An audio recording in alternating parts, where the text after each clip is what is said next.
Muito provavelmente você já deve conhecer a história da Laika, ou então já ouviu falar da cachorrinha astronauta. Pois bem, eu vou te contar nesse vídeo uma história que poderia ter tido um final feliz, mas lamentavelmente não teve. Olha, eu já vou te adiantar que essa história não é uma história fofinha como nos filmes. Portanto, se você gosta tanto de animais assim como eu, provavelmente você vai ficar bem revoltado ou revoltado com essa história. Para quem não sabe, Laika foi um entre centenas de animais a viajar para o espaço. Porém, foi a única cachorra a realizar esse feito. Entre 1956 e 1957, os Estados Unidos e a União Soviética estavam em uma corrida para o espaço. Os dois países queriam realizar essa tarefa antes do que qualquer um, inclusive entre eles. Nessa época, eles não tinham tecnologia e muito menos dados suficientes para poderem enviar um ser humano para o espaço, pois era muito arriscado. Daí os bonitos tiveram a brilhante ideia de enviar a cachorrinha indefesa para essa missão. Foram selecionados alguns cachorros de rua na cidade de Moscou. O pensamento dos soviéticos era o seguinte: como esses cachorros viviam nas ruas, eles eram mais resistentes. Afinal, eles tinham que lidar com temperaturas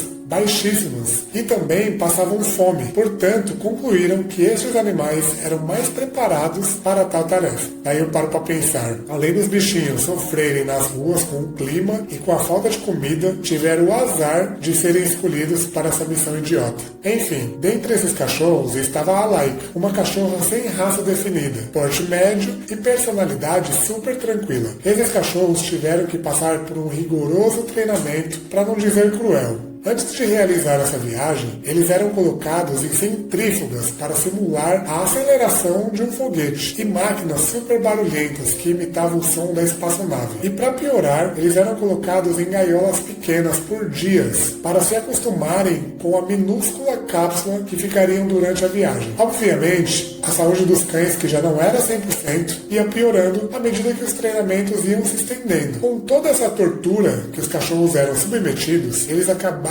tendo problemas colaterais, como dificuldade de fazer xixi e cocô, aumento da pressão sanguínea, entre outros. E após todos esses testes, adivinha quem foi a única que conseguiu se adaptar de uma forma aceitável? Sim, a nossa querida Laika. 3 dias antes do lançamento, Laika foi colocada na cápsula e ficou lá até o dia do lançamento. Ou seja, a cachorrinha ficou presa em uma cápsula por 3 dias, sozinha e passando frio. Revoltante, né? E no dia 3 de novembro de 1957, ela fez a viagem a bordo da Sputnik 2. E nesse dia, já foi constatado que os sinais vitais dela já não estavam tão bons. E ela estava bastante estressada, mas ninguém ligava para isso. E mandaram a Laika para o céu, ou melhor, para o espaço. A missão da Sputnik 2 era orbitar a Terra por alguns dias e depois voltar. O mundo parou para ver esse lançamento e entrar para a história. Mas tem uma coisa que eu não te contei. Você acha que todo mundo sabia que a cachorrinha ia morrer? Claro que não. Só ficaram sabendo disso minutos depois do lançamento da espaçonave. Naquela época, muita gente não ligava muito para os animais, principalmente em uma missão como essa.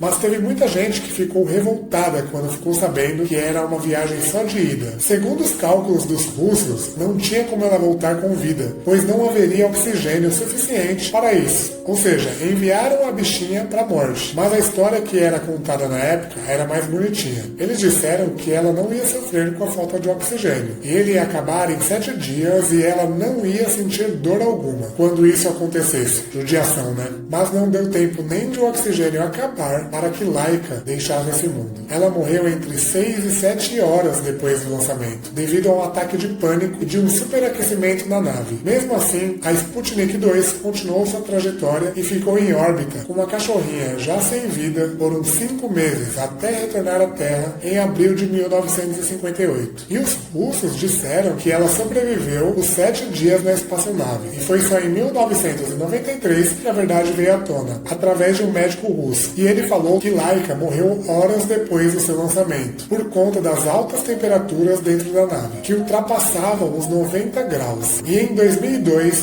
novas fontes confirmaram a versão deste médico. Através de cálculos, constataram que realmente a cachorrinha teve um ataque de pânico por conta das altas temperaturas na cápsula. E também, muitos funcionários que trabalhavam naquela época demonstraram arrependimento pelo ocorrido e disseram que a cachorrinha morreu em vão, pois essa missão não tinha nenhum objetivo concreto, pois o lançamento do Sputnik 1, que não era era tripulado já tinha sido um sucesso e resolveram enviar o Sputnik 2 com um animal tripulado e ainda no embalo do sucesso da primeira versão, mas não tinha propósito algum. E como o intervalo entre os dois lançamentos foi bem curto, praticamente um mês, não tiveram tempo de realizar os cálculos de forma eficiente e tampouco investir de maneira adequada. E com isso, quem pagou o pato foi a Laika. Depois desses 5 meses em órbita, a nave acabou queimando da atmosfera e sendo totalmente desintegrada em abril de 1958. O único lado bom, se é que existe um lado bom nessa história, é que depois de toda a verdade sendo revelada, Laika foi homenageada e se tornou um ícone contra os abusos de animais. E o mundo acabou tendo uma visão um pouco mais consciente sobre os animais. Eu te avisei que não era uma história bonitinha, mas espero que o ser humano tenha de fato aprendido com tudo isso, e com esse sacrifício totalmente desnecessário dessa cadelinha que devia ser muito fofinha, pois para ter aguentado tudo isso, com certeza ela foi muito guerreira. Agora conta aí pra mim, o que você achou dessa história? Pode desabafar à vontade, que eu vou te responder.